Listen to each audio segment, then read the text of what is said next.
Free traders around the world can raise a glass today to a new economic alliance. It's the overhauled Trans-Pacific Partnership.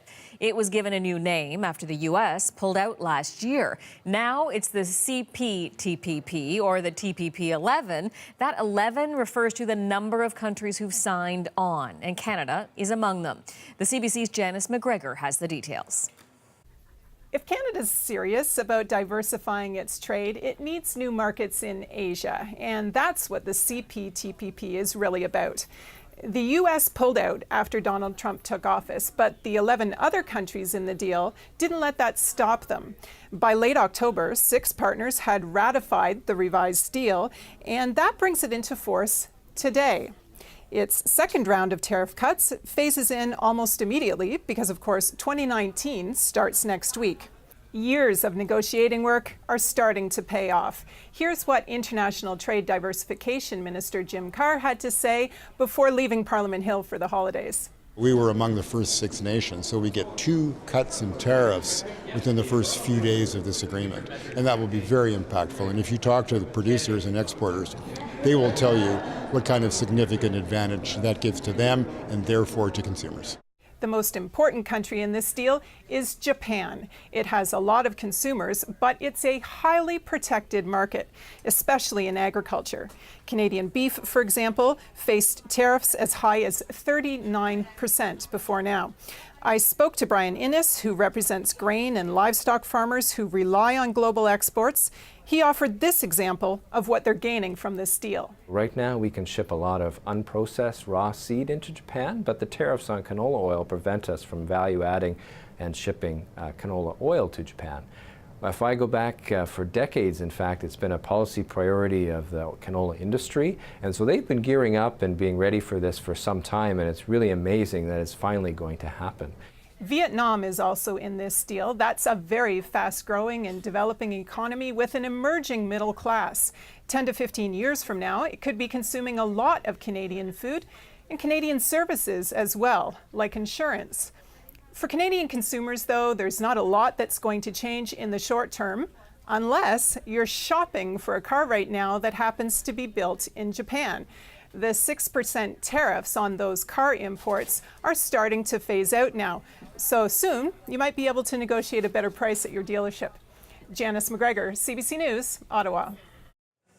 As we mentioned, 11 countries have signed on to the deal. That's a market of nearly 500 million people. The countries now part of the deal account for about 13% of the world's GDP.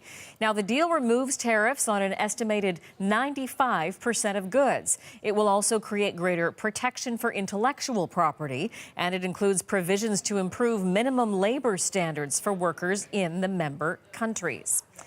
For a closer look at the deal and what it all means for Canada, we have brought in Mark Warner, an international trade lawyer. So glad to have you with me to help explore this further. Thanks for having me in. So from your perspective, is this a good deal for Canada? I think it's a good deal. It's an important deal. You know, for many years, I think Canada was seen to be China-focused in Asia because of our great opening in the early 70s. And I think the rest of the region has sort of wondered how serious we were. We seem to be on and again, off again. We're not always present. So this is a great marker. Plus, it's an advantage for us because since Donald Trump pulled out of an agreement that Obama wasn't able to get through the Senate in the United States, we are there alone without the United States. So it gives us a bit of a first mover advantage for some of our agricultural products in particular in terms of selling into the Japanese market for beef and for pork.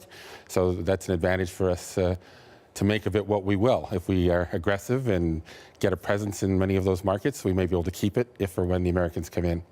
Is it the export market for farmers that is really the big winner for Canada in this, as you say, getting out ahead of the U.S.? Many American farmers upset that now the U.S. isn't part of this. I think so. I think that's, you know, in part because the agricultural markets are the most protected markets in Japan. Famously, their rice and their you know, other agricultural products. So for us, that's a big ticket win for us to get into. Canadian consumers probably won't notice it as much.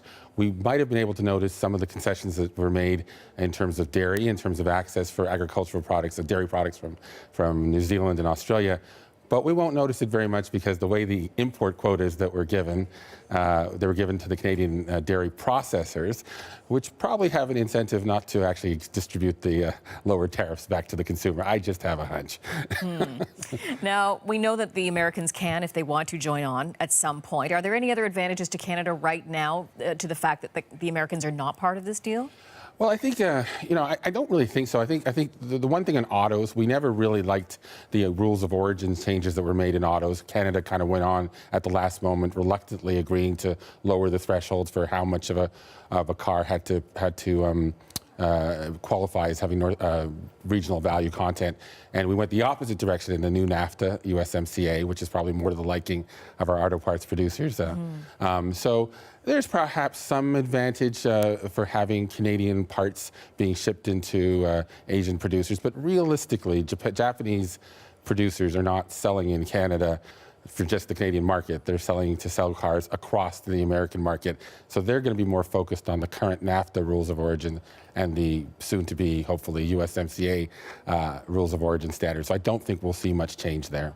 Okay, so let's talk more about the fact that the U.S. President Donald Trump pulled out of the deal. It was part of a promise he had made during the campaigns. Given the sensitive relations right now between the U.S. and Canada, what impact do you think that will have on our trading relationship with the U.S.? I don't think it really will have too much of an effect. I think the interesting question, in the short term, from the American point of view, I think it really is more Canada's trade with China that's the flashpoint. Now, were China to one day try to become part of the TPP, or this, whatever they're calling it now with the too many consonants, if they were to become part of that, and if there were some changes, particularly to the intellectual property or the state-owned enterprises provisions, then I think the Americans would be sensitive. And that's why I think in the USMCA agreement, the new NAFTA, they added this clause that said if we're going to do anything with China, we have to consult and notify and consult with them first. Yes. So I think it's really more, they're more focused is really on the China aspect, although their agricultural producers will not like the first mover advantage that we have, and will be putting pressure on the Americans to either join the TPP in some form or to do their own bilateral deals with the same countries. Final thought, Canadians moving forward, it takes effect today. Will they notice much difference from this deal? I don't think, from the point of view of consumers, will notice very much. If you are someone in the services industry that wants to try to work in certain sectors as a professional services in those 11 countries, right now there are only 7 that are part of it, but if the other ones will soon to be on, or if you are an exporter, you might notice the advantage of the reduced tariffs. Really, this is an opportunity more than a big bang event. It's really going to be what we make of it, and we have the great opportunity here. And let's hope our traders do something with it.